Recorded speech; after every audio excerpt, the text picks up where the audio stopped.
No to co, wszyscy pojedzeni? To może sobie w coś zagramy, Wziąłem taką gierkę, Pret-a-Porter, co wy na to powiecie? W sumie coś lekkiego może być. O, dawaj, coś sobie zagramy. Wytłumaczę wam zasady szybciutko, to tam jest tylko 20 stron, więc jakoś to pójdzie, nie? No, tylko musimy posprzątać trochę ze stołu i możemy grać. Co? Jakie zbieranie ze stołu? Nie ma żadnego zbierania ze stołu. Wiesz, że ja się nad tym napracowałam? Nie.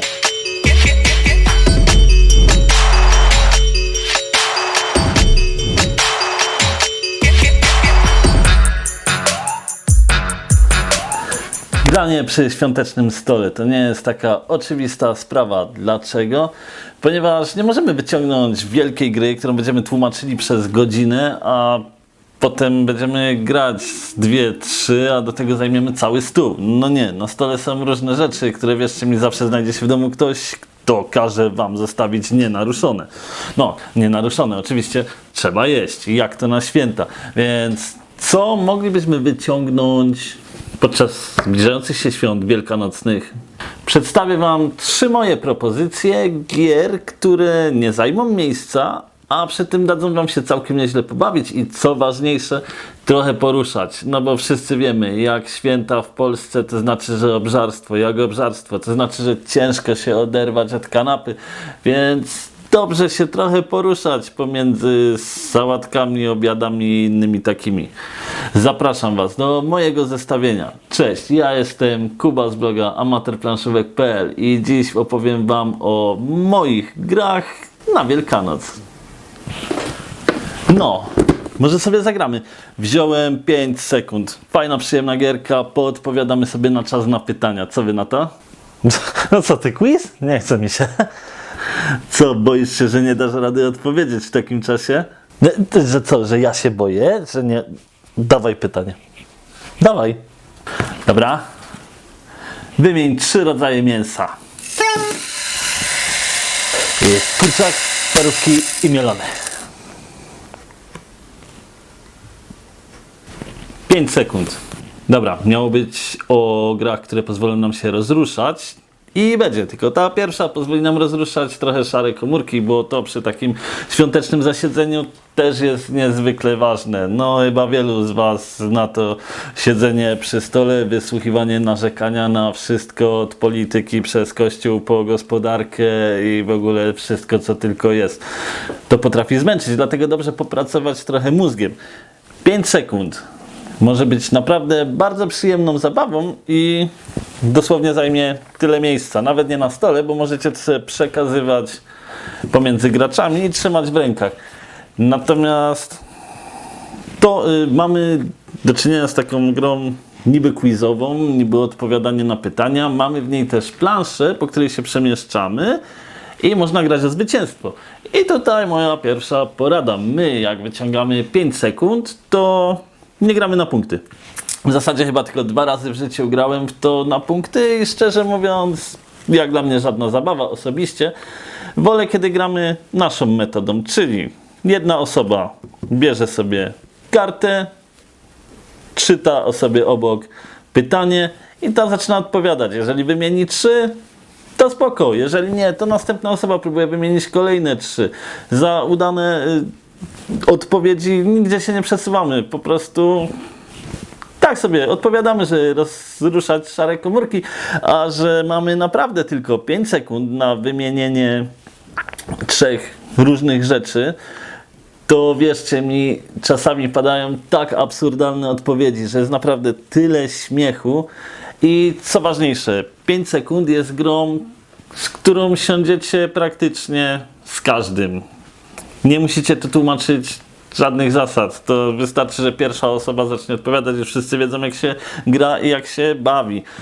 I tutaj może odpowiadać każdy. Rodzice, dziadkowie, ciotka, która wpadła na jajka w majonezie. Każdy. Bez problemu, dlatego to jest taka fajna zabawa. Jest bardzo dobrze spisze się na wielkanocnym stole. W sumie przy wielkanocnym stole. U nas zawsze się sprawdzała i lubimy właśnie od czasu do czasu przy takim spędzie rodzinnym, gdzie większość osób nie gra w gry planszowe, wyłożyć 5 sekund i się zwyczajnie pośmiać z tych odpowiedzi. Wszyscy się rozruszają, wszyscy się pobawią. Jest po prostu wesoło. Sprawdźcie. Ej, może się poruszamy troszkę po obiedzie. Co wy na to, he? O, nie idę na żaden spacer. Nie oderwę się od krzesła. Ej, no ale takiemu przystojniakowi to chyba nie odmówisz. A tak Norris normalnie? Chyba każdy zna kalambury, czyli pokazywanie czegoś albo rysowanie, a reszta drużyny zgaduje hasło, które staramy się przedstawić. To bardzo dobrze znana zabawa i z tego schematu korzysta Kim jest Janusz, czyli gra opierająca się o tego gumowego gościa, którego mogliście zobaczyć przed chwilą. O co w tym chodzi? Tu też mamy kalambury, też mamy hasła do przedstawienia, tylko że nic nie mówimy, nic nie rysujemy i w zasadzie nie pokazujemy tylko samymi sobą, ale musimy do tego wykorzystać właśnie lalkę tytułowego Janusza. I wierzcie mi, pokazywanie czegokolwiek za pomocą wielkiej gumowej lali, która wygląda jak Chuck Norris na wakacjach, to naprawdę salwy śmiechu. Pokazuję. Mam to na końcu języka, ale sztuczne ubranie. Tak. Janusz pozwolił nam rozkręcić niejedną imprezę i tutaj także w zasadzie nie potrzebujemy nic na stole, ponieważ całość się rozgrywa o taką klepsydrę, która nam odlicza bodajże minutkę i talię kart, na której mamy hasła. Podobnie jak w 5 sekundach, także tutaj można grać na punktach, ale to jest kolejna gra, w którą na punkty nie gramy. Zawsze bawimy się z Januszem w ten sposób, że Janusz trafia gdzieś na środek pokoju, żeby był łatwo dostępny. Trafia tam też talia kart i jedna osoba wychodzi, bierze sobie kartę z góry, czyta hasło i pokazuje wszystkim za pomocą Janusza.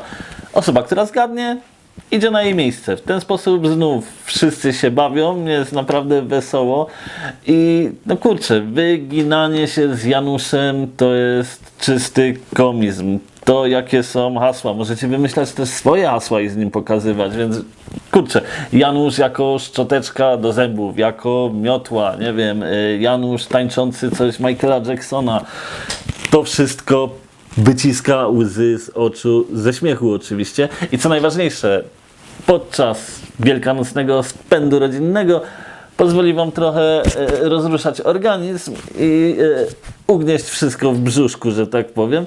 Warto zagrać właśnie w coś, co pozwoli wam się poruszać. U nas przy takich imprezach Janusz nieraz trafiał, no nie na stół, ale w sumie na podłogę i zabawa była fantastyczna.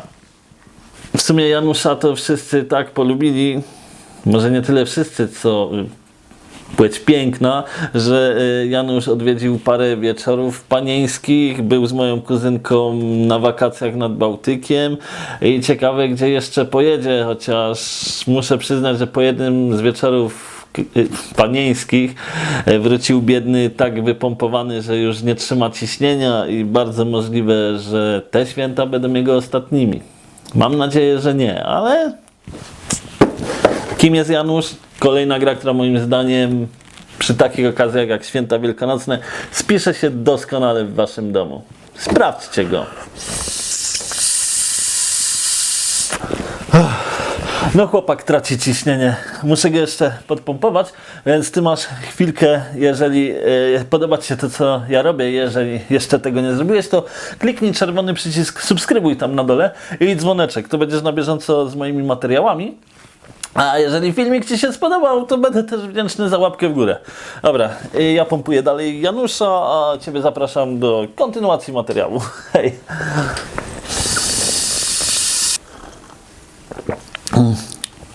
Może się o coś pozakładamy, co? Zakładamy się o kasę? Nie, o taką fikcyjną. Mam ze sobą... Założysz się. Co wy na to? Masz moją uwagę? Założysz się. To gra troszkę inna od tych, które pokazałem wam przed chwilą, ponieważ tutaj możecie rozruszać i szare komórki, i swoje organizmy. Dlaczego? Ponieważ będziemy tu wykonywać różne zadania. Zadania umysłowe, właśnie wymagające od nas chwilki pogłówkowania, przypomnienia sobie pewnych rzeczy i tak dalej. Albo zadania ruchowe i to już się zaczyna jazda bez trzymanki, ponieważ musimy robić takie rzeczy jak wziąć w usta łyżeczkę, nałożyć na nią kostkę i przeczołgać się pod stołem. Czy to się uda, czy nie uda? No właśnie, uda się czy nie. O to będą się zakładali pozostali gracze i jeżeli oni trafią, no to zgarną gotówkę. Jeżeli ty wykonasz zadanie, to też zgarniesz gotówkę. Oczywiście taką fikcyjną. Widzicie, fałszywki są w pudełeczku, więc wszystko gra. Nie trzeba się zakładać o prawdziwe pieniądze. Hazardu prawie nie ma. W każdym razie bardzo przyjemna gra imprezowa, w której jest naprawdę sporo zabawy i można się naprawdę rozruszać, co przy takim świątecznym posiedzeniu rodzinnym, gdzie no, staropolską tradycją tylko jemy i jemy, no to idealne. Nie trzeba nigdzie chodzić na żadne spacery po obiedzie, wystarczy wyciągnąć grę i poskakać przy stole. No i właśnie, w przeciwieństwie do pozostałych gier, tutaj już trzeba grać z planszą. Na szczęście nie jest ona specjalnie duża, więc spokojnie ją gdzieś upchacie na tym świątecznym stole. A dlatego, że osoba, która jest aktywnym graczem, rzuca kością, przechodzi po planszy i tam, gdzie się zatrzyma, no to będzie miała wskazanie, czy wykonuje zadanie umysłowe, czy wykonuje zadanie fizyczne. Tyle. Gra przyjemna, wesoła, też niezły generator śmiechu. No i nie czarujmy się, obstawianie wciągnie każdego, pewnie nieraz na święta siedzicie z dziadkiem, wujkiem, co to tylko w lotka ciupią, zdrapują zdrapki, to oni jak usłyszą, że można się o hajsy zakładać, czy się komuś coś uda, czy się nie uda. No, zaraz będą grali, będą pierwsi wymiatacze w to. Jak dla mnie, założysz się, bardzo dobra gra właśnie na święta, warto ją wypróbować i spisze się też na innych imprezach. Jedno co, z tymi zadaniami weźcie pod uwagę, że jeżeli macie przy stole osobę z pewnymi ograniczeniami fizycznymi, to z niektórymi rzeczami może sobie tu nie poradzić, albo po prostu z góry będzie wiadomo, że nie da rady wykonać zadania, więc tu się troszkę zabawa popsuje. Znam to z autopsji i dla mnie pewne rzeczy tutaj też graniczą z cudem, jeśli chodzi o ich wykonanie, więc czasami ułatwiałem zadanie współgrającym i wszyscy trafnie obstawiali. Życie. Czy graczowi uda się usiąść z książką na czele tak, żeby nie spadła? Banał, proszę was. Wow! Ojej. Oj, czy to powinno tak odstawać? Ja zadzwonię po karetkę. To są moje 3 gry, które polecam wam spróbować podczas rodzinnego posiedzenia na Wielkanoc. Wszystkie tytuły są bardzo proste, przyjemne i generują sporo śmiechu. Każdy może do nich usiąść, zasady wytłumaczycie w chwilkę i w zasadzie każdą z nich możecie potraktować jako zabawę, a nie stricte grę. I dzięki temu cała rodzina będzie się bardzo dobrze bawiła. Jestem ciekaw, jakie są wasze propozycje gier, które lądują na waszych świątecznych stołach. Dajcie znać w komentarzach. Wykorzystując okazję, chciałbym wam złożyć najlepsze życzenia wielkanocne, dużo spokoju i przede wszystkim zdrowia, które ostatnio jest niezwykle ważne. Chciałbym też przy tej okazji zapowiedzieć, że kanał robi sobie malutką przerwę, ale spokojnie, tylko tygodniową. W niedzielę wielkanocną nie pojawi się nowy materiał, ponieważ potrzebujemy całą ekipą troszkę odpoczynku. Wracamy do was już w niedzielę po świętach wielkanocnych, czyli z tygodniowym opóźnieniem. Mam nadzieję, że to nie problem. Do zobaczenia w kolejnych materiałach. Dzięki, cześć!